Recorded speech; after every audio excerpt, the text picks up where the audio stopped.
Hi, and welcome to the first half of Chapter 13, starting on page 343. These are beginning to talk about the early members of the human line. But first, we need to be able to discuss how we can identify them as being members of the human line versus members of the ape line.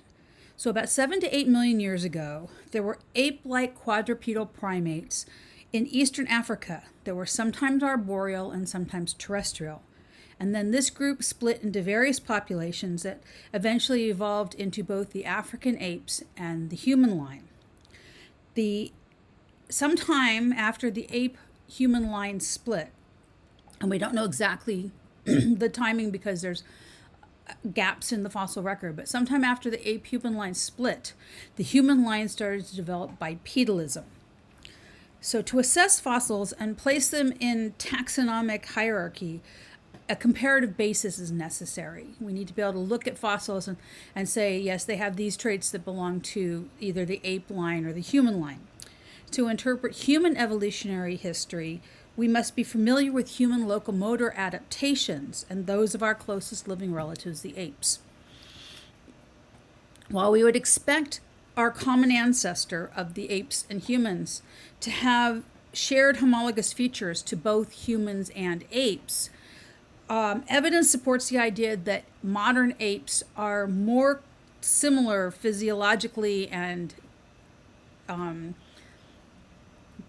in terms of their appearance than they're more similar anatomically to our common ancestor than we are. This does not mean that apes stopped evolving. It just means that they did not evolve as far from the common ancestor as humans did. Humans have more extreme changes that have accumulated over time to make us different from the common ancestor between apes and humans. It can be difficult to tell the earliest members of the human line apart from apes or our ape-like ancestors because our early ancestors were quite ape-like in their appearance. What they have in common with us is the evolution of bipedalism. So bipedalism is the hallmark of humanity. Every fossil that we find that we attribute to the human line of evolution has at least some adaptations for bipedalism. That's what places them on the human line versus being on the ape line. Humans are the only animals that habitually walk on two legs. Penguins walk on two legs, but they also swim, and they don't walk very well on two legs. I mean, that's the joke about penguins, is they waddle as they walk. Chimps and gorillas can walk bipedally, but they don't do it well, and they cannot do it for an extended period of time. Kangaroos appear bipedal, but they have that large tail that is part of their locomotion. So it's part of their propulsion system as well as balance. So they're not balancing on just two legs. They're like a tripod. They always have that tail there to help them balance. So humans are the only animal that habitually are bipedal. That's our main method of locomotion. And to accommodate this, we have many unique features of both muscles and bones that are related to bipedalism. So apes can be bipedal, but their natural method of walking is as a knuckle walker if they're gorillas or chimps, as a fist walker if they're orangutans, or as a brachiator if they are siamangs or gibbons. Humans have what's called a striding gait. It's a bipedal walking cycle with two phases. This is on page 344 of your book, figure 13.1. The first phase is the stance phase. That is when your foot is in contact with the substrate and supports the body weight. There are three parts to the stance phase. When the foot comes forward, you have the heel strike, then you have the flat foot, and then you have the toe off. And you can practice this at home. You can take a slow step and you can feel it. As you step, the heel hits first, and then the foot is flat, and then you toe off predominantly from your big toe, which is the foot equivalent of your thumb. It's the hallux, the big toe. And then the second phase is the swing phase. So once that foot toes off, it has to swing forward to get ready to take the next step. And when it swings not only forward but into the midline. So if you watch a chimpanzee walk bipedally when they do it, their feet do not swing into the middle. They walk like this, which is why they kind of waddle. Same thing with penguins. Their feet do not come into the midline. If you watched yourself walk or you watch somebody else walk, when that leg swings forward, it also swings into the midline, and then the next one into the midline, and then the next one into the midline. So that's what makes us able to do things like tightrope walking or walking on a balance beam, activities that bipedally a chimpanzee or a gorilla cannot do. Yes, they can walk on something narrow like a balance beam if they're using all 4 feet, but they cannot do it bipedally. As that leg moves forward and into the middle, it is using the adductor muscles. ADD, remember, add brings it into the midline. The adductor muscles of the leg function to bring that leg into the midline. And because of this, some of the gluteal muscles, the muscles that were originally on the butt, have moved to the side to act as stabilizers. So that when you have your weight all on one leg, you're not tipping over. That your butt muscles are what's helping keep you stabilized. If you stand on one foot, if you put your hands back on your buttocks and you stand on one foot, you will feel those muscles being activated to hold you in balance, to hold you in place. Another thing that helps us to keep those feet underneath us on our center of gravity, all in the midline, is if you look at a femur, and there's pictures in your book, the femur of a human, the head, then the neck, and then it comes down towards the knee. So the femur is angled. If you look at the femur of a chimpanzee, it's pretty much straight up and down from the neck of the femur down to the knee. It's going to be straight up and down. Ours angles in from the hips inward. And that's actually within the shape. It's not just the way the bone's connected to the pelvis. It's actually in the shape of the bone itself. And this allows us to shift our weight laterally, to keep our feet under ourselves, and to prevent us from that waddle that we see in the apes when they walk that way. Because we are bipedal, we are what's considered to be unbalanced in locomotion. And this means that we have balance problems. We can develop balance problems because all our weight is on one foot at a time when we're moving, whether we're walking or running. All of your weight is on one foot at a time. It's balanced on just one leg. If you watch a quadrupedal animal run, most of the time they have a minimum of 2 feet on the ground. The only time you see them with all their feet off the ground is like a horse when it's galloping. But then they're never on just 1 foot. They're always on at least 2. If they're going slower, it's usually 3. So they have that extra balance of having multiple feet on the ground, and they're usually the feet on opposite sides, which gives them even a larger base of support than if both legs on one side. So our base of support is narrower than a quadruped.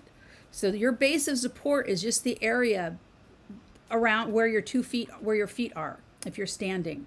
So picture how much space you have under your 2 feet versus how much space a quadruped like your dog has under 4 feet, or your cat, or a chimpanzee, which would have a very wide base of support. So the center of mass is the balance point of a body's mass. It's where your center of gravity is. It's slightly lower in females than males due to a difference in the distribution of body mass between the sexes, the way the muscles are, and the way the fat is, the subcutaneous fat. And it has nothing to do with, men are stronger or whatever, or men exercise more. It just has to do with genetics, how the weight is distributed. Women have a lower center of gravity partly to make it easier for them to bear children. If you think about a woman who's 9 months pregnant and how far out that belly is in front of her, she needs to have that lower center of gravity to help her balance that a male who's never going to be pregnant doesn't need. To accomplish all of this bipedalism, we have had changes in the orientation and function of various muscles and their associated skeletal attachment sites during human evolution. When we look at locomotion, there's three main aspects to locomotion that we need to look at. The first is the propulsion or the push-off. The second is the stabilization, so we don't fall out of balance when we're on one leg. And the third is that adduction, that swinging the leg to the midline. Certain groups of muscles have moved to allow for each of these, and we see the difference in the hip and leg bones between apes and humans that result in from the difference in muscle function between being a quadruped and a biped. So if you look at figure 13.2 in your book, it discusses ape-human anatomical comparisons so that you can review this in your book. One question that we still have not conclusively figured out is what was the ancestral locomotor pattern? If we have not successfully identified the fossil that is the exact last common ancestor before the split. So we don't know for sure whether it was a knuckle walker or just a regular quadruped. And there are some people who feel that it must have been a knuckle walker, and others who feel no, knuckle walking evolved after the split, and therefore our last common ancestor with the apes was just an arboreal quadruped. So we need more fossil evidence before we can satisfactorily decide that question. So what are we talking about adaptations to bipedalism that we can identify in the fossil record? Because some of the earliest changes in the human line after the split from apes are going to be things that are related to bipedalism. Many of the differences between ape and human postcranial skeletons are the result of thousands of years of selection for the most efficient locomotion for each. So apes are evolved to be efficient knuckle walkers. Humans are evolved to be efficient bipeds. And even though bipedalism has a lot of disadvantages, we're less balanced, we tend to get more problems with our backs and our hips and our knees, there had to have been some kind of evolutionary advantage that overset these disadvantages. Because if a trait is not more advantageous than its aligning disadvantages, it will eventually go away. Evolution will get rid of it, because evolution goes to get the organism to be the most successful it can be. So there was something about the environment and lifestyle of our early ancestors where the advantages of being bipedal were bigger than the disadvantages of being bipedal. Okay, so adaptations that we see. The vertebral column is a one place we can look for differences. Humans have more size differences between their cervical and their lumbar vertebrae than apes do. And this is because all of our weight is being transferred through those vertebrae. So each vertebrae carries more and more and more weight as you go down the vertebral column. So that fifth lumbar vertebrae is carrying a fair amount of weight on it. Whereas opposed to an ape whose back goes this way, where the weight is going down and each vertebrae kind of has its own, it's not needing to carry as much weight. So while there is a size difference between the cervical and the lumbar vertebrae in an ape, it is not nearly as large as the size difference we see in a bipedal human. The other thing that we see is the sacrum. The sacrum is much wider. Our sacrum is about this wide. And if you look at the sacrum of a chimpanzee, you can see it's much narrower. So again, it's not carrying as much weight because a human sacrum goes this way. An ape sacrum is going this way. So it's not carrying a lot of weight. It doesn't need to be as sturdy as our sacrum is. We also have differences in the iliac, where our iliac crest is much wider. So here is, sorry about that. Here is a pelvic bone for a human. And this is the left. You can see the difference in width, that the iliac crest is much wider, much broader, and has a curvature to it that you don't get with that of the ape. And this is because, again, supporting our body weight,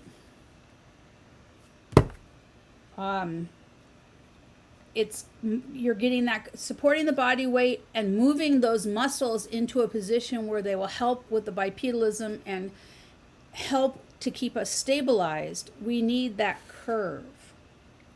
Our iliac crest has curved around, and that's in response to the movement of the muscles, how the muscles are being used.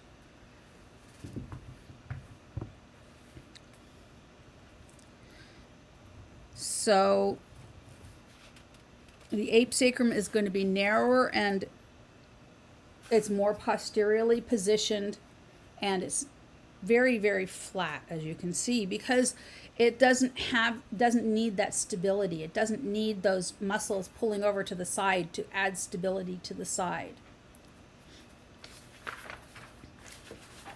So the muscles that are affecting the iliac crest are your gluteal muscles, which are basically your buttocks. And in our ape ancestors, they were in the back here to help with the locomotion, just basically moving the leg muscles back and forth. As we evolved to bipedalism, they moved around to the side and the back like this, to bring these muscles from back here to, so instead of being like this, they've come around to the side. And these are then the muscles that provide stability when we're standing on one foot and help us from falling over sideways, or where the gluteal muscles go. And because those muscles are not only moved but are much bigger, we have, every time a muscle is used a lot, it's going to make a change in the bone where it attaches to the bone because it's pulling on the bone and makes bone growth. So in humans, we have what's called the anterior inferior iliac spine. So that is, this guy doesn't have a really good one. This bump here is the anterior inferior iliac spine, and it is where the gluteal muscles attach. It's a large projection. If you look at the apes, there really isn't much of one. It's a very smooth area, and that's because the gluteal muscles don't need that extra support. Another important muscle for locomotion is the rectus femoris. The rectus femoris is not very significant for apes. It's not a major portion of the rectus femoris is what attaches this. It's not a very significant portion of their locomotion because they're using all four legs. When we walk, we have to be able to lift our leg and then swing, can't really show you, here I am. Swing that bottom half of your leg forward to make the step.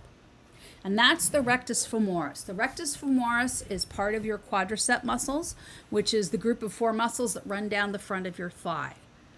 The rectus femoris goes from the front of your pelvic bone, from your anterior inferior iliac spine. It crosses across two different joints. So it goes across the hip joint, and then it crosses over the knee joint.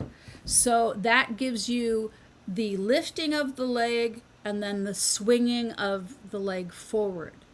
Very important part of propulsion. So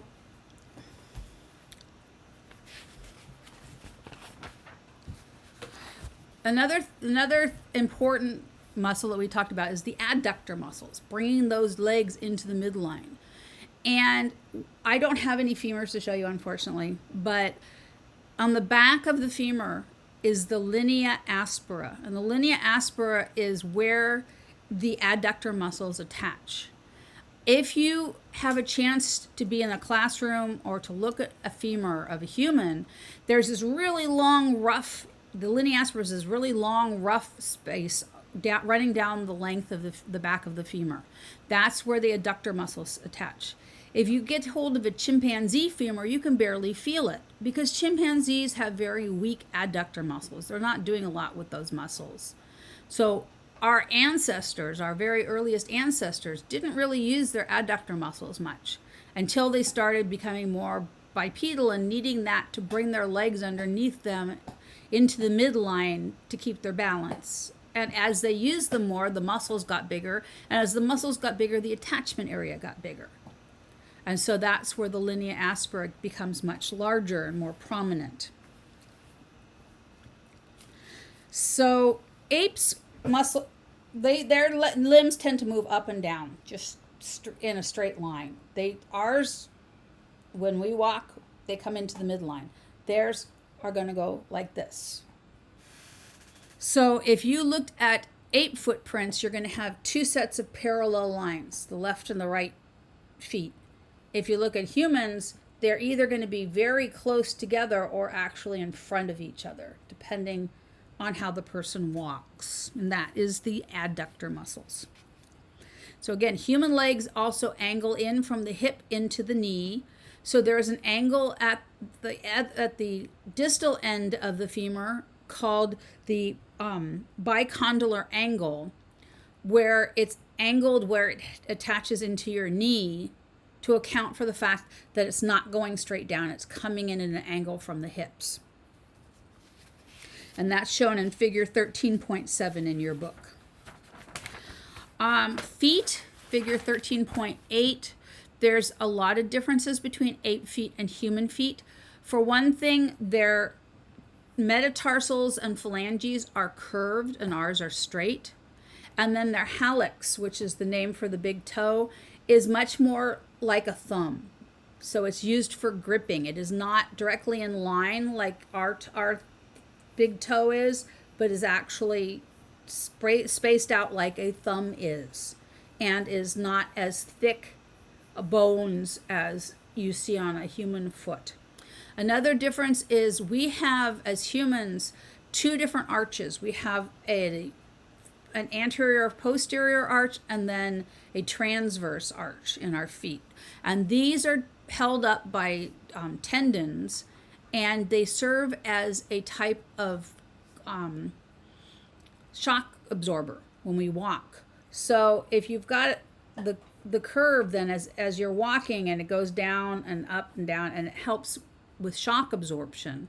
Our bodies as bipedal people, we're built for long distance walking, and you need that shock absorption to be able to walk long distances. Apes are not designed for long distances. They tend to stay, and they were not evolved for long distance walking. They have no arches in their feet. They don't have that shock absorption because they don't need it. They're not putting all of their weight on one foot at a time. And think about if you're running, if you're jogging or running, all of your weight with force is coming down on just one foot at a time. You need that natural shock absorption, especially before shoes were invented, to protect your feet. And that's where the arches come from. We also have the heel bone, the calcaneus. Our calcaneus is much larger than an ape's because remember what we talked about, there's the heel strike. So you have to have something that's going to be absorbing all that shock as your foot comes down to the heel, and that's your calcaneus. And then that flat foot part is where you have all the arch work going. And then the toe off is your big toe, your hallux. And our big toes are in line with the rest of our toes, and the bone is much sturdier to allow for all that push-off force that we get. Apes' hands, their fingers are much longer than ours, except for their thumbs. We have longer thumbs. Again, their metacarpals and phalanges are slightly curved. That helps with being arboreal. And even though they have an opposable thumb like we do, if you look at the last bone in the thumb, ours is broader and has more areas for muscle attachments. This allows us to have finer muscle control, can do finer work with our fingers and our thumb than apes can, because we have more musculature in there and we can do more things with it. Then we have cranial and dental differences. These came about later, so we don't have as many of them in our very earliest ancestors, as we'll start talking about in the next lecture. But there are numerous differences that differentiate between humans and apes. Some began early and are seen in our fossil ancestors, and some came along later. The key is to use a comparative basis of living apes and humans to learn the differences and similarities between apes and humans, so that we can then interpret the fossil record. If you look on page 13.2, on table 13.2 on page 348, there's a sample of some of the main distinguishing features between ape and human skulls and teeth. The biggest one is the foramen magnum. So picture the skull we talked about at the beginning of the semester, and the foramen magnum is that really large hole at the very bottom for your spinal cord to come out. In humans, it's directly underneath, because that keeps our head up at the top of our vertebrae, so we can, look around and everything. An ape has, their head is, if their foramen magnum was here, it would be like they'd be crunked over looking down at the ground all the time. So they actually have, therefore, instead of being underneath like ours, their foramen magnum is to the back of the skull, so that their head works best with the rest of the vertebrae here. So it's more posterior than with bipedal. Humans have a greater cranial capacity. Our brains are bigger, but our earliest ancestors, there wasn't really much of a size difference between humans and apes. So that comes later. One thing that we do over time, we see as the brain gets bigger, the changes that we see are things like the breadth of the skull. If you feel your head, the widest part of your skull is all the way up here in the parietal bones. If you looked at an ape skull, the widest part is all the way down by the ears. Also, the post-orbital constrictions. So post, the orbits are the eyes. Post means behind. If you look at an ape skull, it comes in very tightly behind those eyes. There's a lot of constriction behind them. And our earliest ancestors also had a lot of post-orbital constriction. And then as the brains grew, that went away. Hello, my co-teacher. So we as humans have virtually no postcranial constriction. We also are what's called orthognic. That means we are very flat-faced, so our mouths don't pooch out like an ape's does. They're prognathic, which means the faces stick out, but we're orthognic. Our dental arcade is more parabolic, more arched. Apes have almost a rectangular dental arcade. Our mandibles are more gracile. We're not chewing things as strongly, so we don't have a really heavy-duty mandible. Our chewing forces, our buttressing is our chin, our mental eminence, where apes have what's called a simian shelf. So in here, it's much thicker from front to back than ours. Their jaw muscles are more developed, which especially in males can lead to that sagittal crest that you can see in apes. Their zygomatic arch is broader to allow room for those chewing muscles. And their teeth, the biggest difference in their teeth is they have what's called a canine shearing complex or honing triad. So if you look at their bite, you're going to have between the second incisor and the canine on top, and between the canine and the first premolar on the bottom, there is a gap. And that gap is where the canines fit through, and they hone each other, they sharpen each other as they slide next to each other. All right, so that's the first half of chapter 13, and then next week we will finish up chapter 13.